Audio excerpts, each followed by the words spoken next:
Hey, what's up, everybody? Welcome to this week's podcast. This is actually the second time I've recorded today's podcast. I got pretty much done with it, and then when I went back to analyze the audio, there was a problem with my computer, and there was a bunch of pops and clicks that I didn't really hear until I put headphones on it. Bad enough that I couldn't let anybody listen to that, especially if you're listening to audio only. So it wasn't just the normal, horn, screams, sirens, and whatever truck's been backing up for the past week straight with that stupid beep that you could probably hear. That stuff I feel like most people could tune out, but this was really bad. So here I go again to re-record all of it. Hopefully I'll be able to upgrade my PC soon and stop having all of these crazy issues. But if any of the sections seem a little bit rushed or skipped through, it's only because I've recorded the whole thing twice already. So my apologies. But let's jump right into it again for me, and hopefully it'll still be a decent episode. First up, Displaced Gamers has just released another really awesome video, this time about the history of Luma in analog video signals. And I'm a very big fan of their channel. They're able to present things in a way that most people would be able to understand, and especially topics that are universally complicated and hard to understand. So anybody interested in stuff like this, definitely check it out. I certainly enjoyed it. GameTech has just opened pre-orders on the Game Boy Advance Consolizer, and I believe these are going to stay open for a while, so anybody who's been interested in getting one of these, now's definitely the time to pick one up. The price starts at $140, and there's different options, like if you need a 40 to 32 pin adapter, if one of your Game Boy Advances isn't compatible with it, and there's different cases as well as different choices of colors for the case. So this really seems to be the perfect time to order one. You can get a great case for it. I love the consoleized look of the case. I know some people prefer just using the original case in the way it was shown in the video that I had posted, but I want one of these. And I believe there's some updates that have been done since the video I posted last year. Nothing huge. It's still the same awesome thing that I talked about. I think there's just a few extra tweaks. So anybody interested, definitely now's the time to pre-order. And if you're not quite sure what it could do, please check out the video, because it doesn't just describe the the GBA Consolizer. It also goes into why you would want it, as well as alternatives if you want to still play in RGB or if you already have a full GameCube setup. SNES hacker ShiroGL has just released a video showing a 16:9 widescreen hack for Zelda: A Link to the Past. And this doesn't stretch the game, it allows you to utilize as much of the playing screen available to fill a 16:9 screen. So this is something that I've been talking about, hoping for a while now, and it looked like other people were already on it. Also, BU had commented on this and said that if all it would really take is for more ROM hackers to create some of these patches, and we could get a lot more widescreen support through emulation for SNES games. So between this and the HD support for Mode 7 games, there's just so many cool options opening up for emulation and SNES games. Dan, aka Citrus 3000 PSI, has just posted a method of overclocking the Dreamcast that only requires removing 3 surface mount components and then adding 2 more in places right next to it.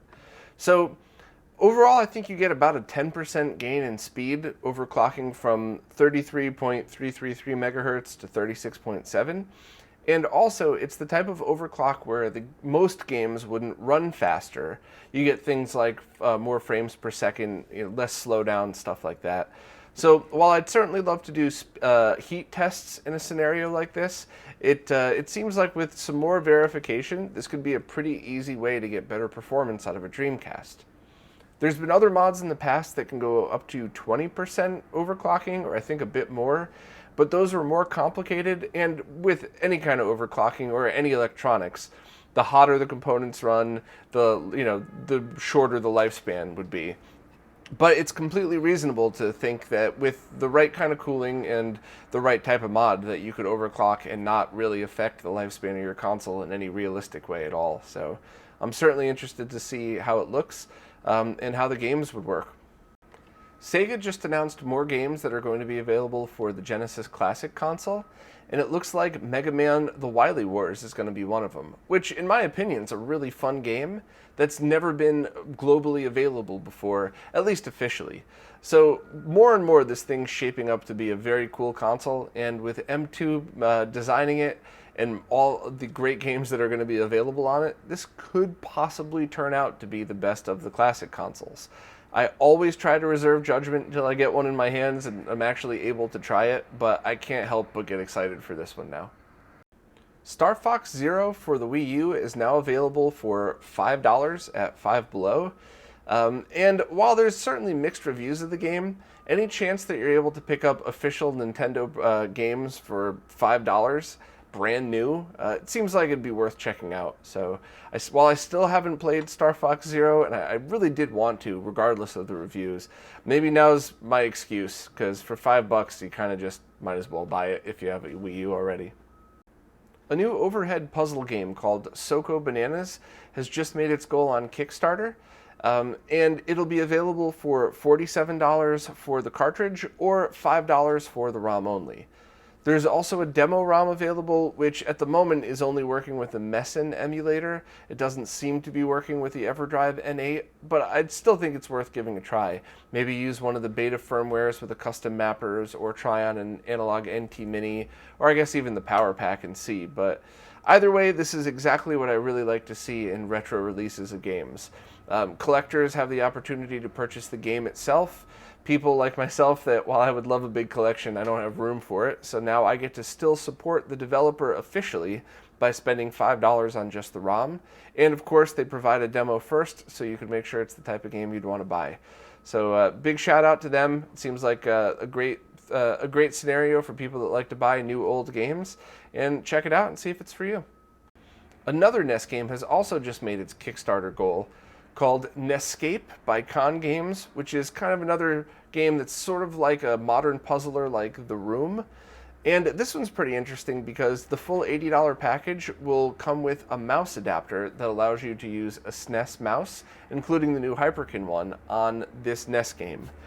Which is kind of an interesting thing, because I think a bunch of old NES games probably would have benefited from mouse support, and I don't think this will make them compatible. Just saying, it's pretty neat to see a NES game with mouse support, and this game will also be compatible and working with original hardware, but not the Retron 5, but any kind of good quality original NES, such as the top loader and front loader, as well as the retro USB AVS and the analog NT, should all work perfect with it. So it's certainly a good week for people that like new NES games. Cosmic Katamari has just released the design for a 3D printed case for the INLretro Dumper Programmer. I believe there's going to be an official case released at some point, but Cosmic Katamari just wanted options out there for people that want to protect it now, because as with any exposed PCB, there's always the chance you can have a short or something.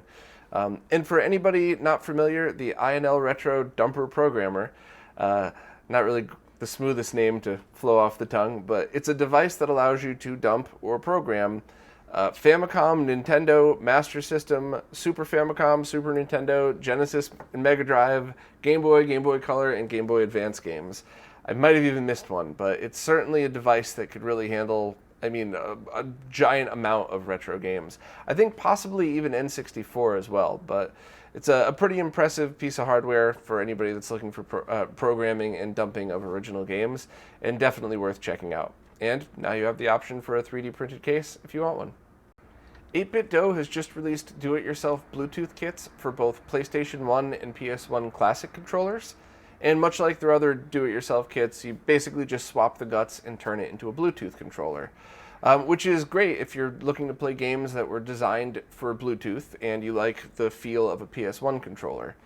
They don't have retro receivers, at least I don't think, for PS1 and PS2 yet. But in my opinion, it's probably for the best anyway, because whenever I've tested Bluetooth controllers on retro consoles, it does seem to add enough latency to be noticeable. Maybe not in all cases all the time, but combining that with the latency of a flat screen TV, I personally like to keep it all wired, or I like to use things like the Joys from Crix, which is known to have a very minimal amount of latency. But either way, if you're looking for a Bluetooth controller in the shape of a PlayStation controller, this might be a great way to accomplish that. John Hancock has just demoed a new prototype controller from Hyperkin that's both a paddle controller and a joystick for the Atari 2600, and of course the Retron 77. I think he had mixed feelings on it, but it is still a prototype, so there's certainly room for improvement. And from my personal opinion, the games that require alternate controllers, so not the stick, but the paddle and driving controllers and any of the weird stuff like that, those were always my favorite experiences on 2600 games. Because I'm not quite old enough to have grown up with it. I grew up in the NES era, so whenever I went back to play those, it was always really awesome, even today, to experience games with a different type of controller and a different feel to it. So hopefully they'll get this right, because that's certainly one of the reasons that I would revisit any 2600 game now. And just as a reminder, the Retron 77, the new community software build for that, is pretty easy to load on, and it's something that gives you a pretty darn good experience when you consider at least how much it would cost to get a 2600 on a flat screen TV today in, without adding latency. So even if you did an S-Video mod and used the RetroTink, you're still overall spending more money than just on the Retron 77. So it's certainly something to consider. I know a lot of hardcore 2600 fans still hate that thing, but you get what you pay for. If you want the best RGB mod your 2600 now, and put it through a scaler if you want it on a flat screen, or just hook it up direct to an RGB monitor. But that's going to cost a lot and be a lot more effort. So at least now there's solutions for everybody, and hopefully at some point a new type of controller that'll enhance that experience as well. Aidan Lawrence has released his Mega MIDI synthesizer sound module, which is essentially the audio chips from an original Sega Genesis in a MIDI module that plugs into either the USB or MIDI ports of your computer. So that means that you could program music and have it come out sounding exactly as if it was through a Sega Genesis, just with this one little module. And on a personal note, this is something I've been wanting to do for years now, and I'm really hoping to find a few minutes of time here and there to start working on it. But I'm also trying to drag Renee from DB Electronics in it as well, because for those who don't know, he's actually a phenomenal guitarist, better than me, and knows how to program stuff like this. So maybe politely tweet at Renee if you'd like to see a short collaboration between us with some music I've written, moved over to tab, and then switched over to MIDI so we could use something like this to have a real Sega Genesis song. But either way, I get excited about a lot of stuff, but this combines some of my favorite things in life. Technology, music, retro gaming. I mean, what's not to love about this if you like any of those? So even if you're slightly interested in any of those subjects, check out Vanessa's post, because this thing seems pretty cool. Eon was offering a 20% discount on their Mark II adapter. That's the dual output plug-and-play HDMI and analog adapter designed by Citrus 3000 PSI for the GameCube. However, it's already sold out. So maybe if you're really interested in getting one of these and we're looking for the discount, check out the link anyway, and maybe they got back in stock. But I definitely owe everybody an apology for this, because those people who check out the site daily or subscribe to the RSS feed might have gotten this in real time. But I was away the day that Vanessa posted this and didn't see it and forgot to retweet it. So I've been trying to work on moving me over to personal accounts on Twitter and Instagram and all that stuff, and making the RetroRGB account something official where it'll retweet every post that goes out and all that. And hopefully I can get that done soon. It's a lot on my plate, and I'm trying to work hard to get it all done. So sorry about that. I really wish there was a way that I already had something out there so that anybody wanting to be kept in the loop immediately could subscribe. But if these things are important to you and you already use an RSS feed reader, please just add RetroRGB to it, because that'll solve the problem right there. And I promise I'll work on getting my personal accounts moved over soon enough, so anybody that wants instant notification of this stuff can just follow a specific account and know that if you turn on notifications, it's not going to be me posting pictures at a food fair. It'll be, it'll be actual stuff directly related to the website. A new controller adapter board was just released to GitHub.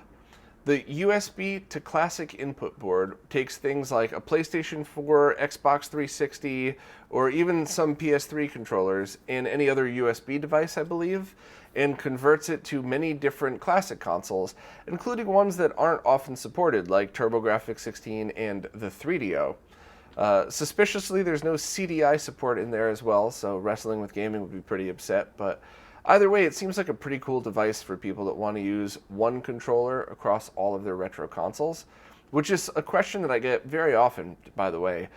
Sometimes it's from professional gamers that just get used to one controller and want to use that on everything, and other times it's just ease of setup to have one thing wired into different controllers. But either way, it looks like an awesome project, and I'm just really curious to see how much latency is added, because for stuff like this, latency to me is more important than ease of use. Now, that's not everybody. People will disagree with me. Different people's scenarios will be different. But I would certainly at least like to know some calculated response times for this to see how much latency it adds to the controller input. So anybody familiar with the project or familiar with stuff like this, maybe take a look and let everybody know. My Life in Gaming have finally released their documentary on the developers M2, and it was really worth the wait. I really enjoyed the whole story, and I love the dedication and the levels of detail that this team goes into. I don't want to have any spoilers. I don't want to talk too much about it because I just want everybody to go watch it who's interested. But the one thing I'll say that made me smile a lot was how much they hate input latency and display latency, and how far they will go to try and fix that. It is so wonderful to hear developers talking about that in a way that affects every one of us retro gamers, and hearing some of the things that they do to try to get around that and try to fix it makes me really happy. It also makes me really excited even more for the Genesis Classic console, and makes me want to revisit some of their 3DS ports, because I never felt like any of those had latency. I just didn't spend too much time with those because I really do prefer a big TV experience over handheld. Just my preference. I'm not talking shit or anything, but either way, give it a watch. It seems like a really great team of developers. My Life in Gaming did a great job, and hopefully we could all have a smile together when they talk about input latency and how they're trying to help that for their ports to modern consoles. Voultar has just released an updated version of his SNES RGB mod board. I got to start out by saying, though, if you already have a Voultar board installed or one of the new boardy boards, do not swap it out for this one. This is really designed for ease of installation. Voultar was able to notch it out around where the long legs of the capacitors stick through, so you don't have to worry about trimming those anymore. It just fits nicely right around it.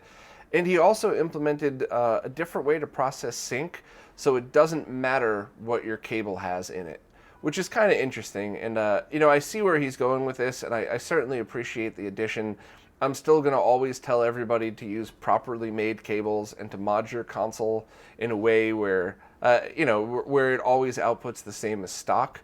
I think the only exception would be something like this mod, where it doesn't really matter because you could plug any cable into it. But I just think it's important that we don't just think of our setups, we think of where these consoles are going to go whenever we're done with them, because it's very easy to say, yeah, just use the cable that I marked SNES, I custom made it, and then next thing you know, it ends up in somebody else's hands without that cable, or they don't know to use that specific cable. So awesome that Voultar's approached that from a point of view of it doesn't matter anymore. So that's pretty cool.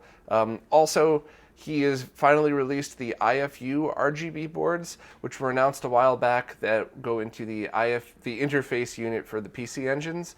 So if you use a PC engine and a CD-ROM drive with the IFU unit, you could RGB mod that instead of the consoles.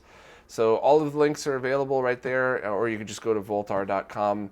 And always happy to see new products from trusted modders out there that make good stuff. There's a long and growing list of people that make some great products. I think we could all agree Voultar is certainly on that list. The brand new Sega Genesis game, The Curse of Illmore Bay, is up on Kickstarter and already funded. The action platformer game can be purchased for $20 for just the ROM file, or a complete in-box cartridge for $60. And there's other tiers all the way up to $1,750 that allow you to become a playable character in the game, which is awesome. I think I'd like to do that at some point in my life. Probably, if nothing else, be a bad guy that people get to shoot at. But it seems like a very cool game, and a demo of it is available for people that want to try, which, once again, I think is so important, because if it's a game that people like, I think that they would be way more inclined to purchase it if they're able to try it first and say, yeah, this is definitely something I want to play. Can't wait for the real thing to come out. So anyone interested in a new Genesis game, definitely check out Ray's post. And speaking of new Genesis games, there's more footage being released of the game Lethal Wedding, as well as an announcement that it will have co-op play. No price or official release date has been announced yet, but this is another game that's certainly looking to shape up to be a pretty cool Genesis game. The previously announced Game Boy Color backlit screens from Midwest Embedded are now available for pre-order. I guess there's now 3 kits for Game Boy Color backlights, and I'd really like to see all of them side by side to see if there's a difference or an advantage to any of them, but they all seem to look good, so if the Midwest Embedded one is the one you were looking to buy, now you could pre-order it. And speaking of Game Boy Color backlight kits, it looks like the 8-Bit Guy has just posted a video showing how his installation of one of these kits went, and he even compared it to like the original, to the GB Boy Color knockoff, and to a backlit Game Boy Pocket. So it seems to be just as easy to install as everybody had said, and the quality also seems to be awesome. So if you're interested to see what installing one of these might be like, check out the video, and hopefully someday I could have all three of the new ones side by side and really check out how each of them differ for each other, if at all. GameTech has recently started selling a multicart for the Bally Astrocade console. That's an older console in the late 70s era that was kind of around the Atari 2600 time. I had to look that one up myself. I'd forgotten which one that was. But this $100 cart will allow you to play the full game library as well as some homebrews and some unreleased stuff via a dip switch. So anybody who hasn't ever used a dip switch multi, you have a chart that you reference with a list of games. Next to the game there's a number, and then you just set the dip switch settings in order to access that exact game. So it's a pretty cool way to experience the game library.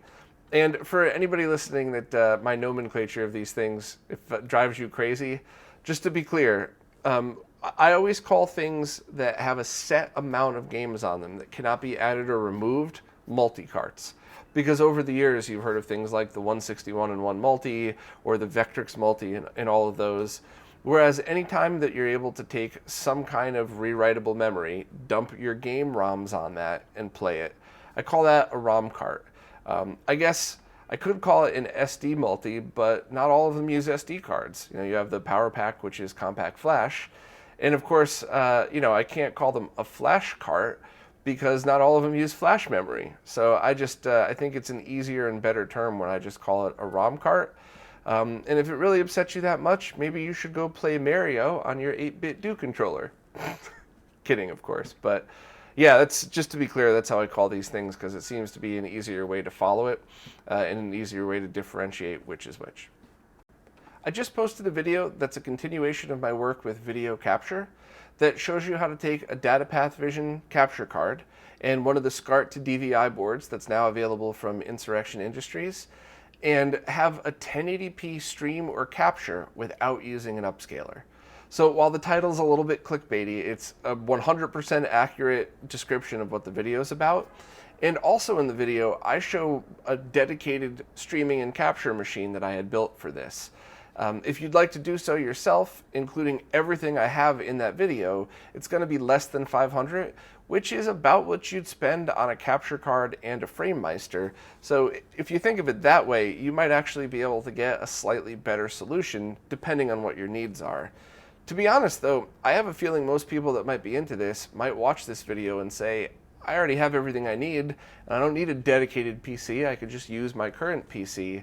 And if that's the case, for under $200, that means you have a full capture solution that does HDMI and retro, and when you plug your retro SCART cables into it, or I guess even component as well, you really would be able to go to 1080p without using a scaler. And depending on your on what cables you use and what console you use, it could potentially look better.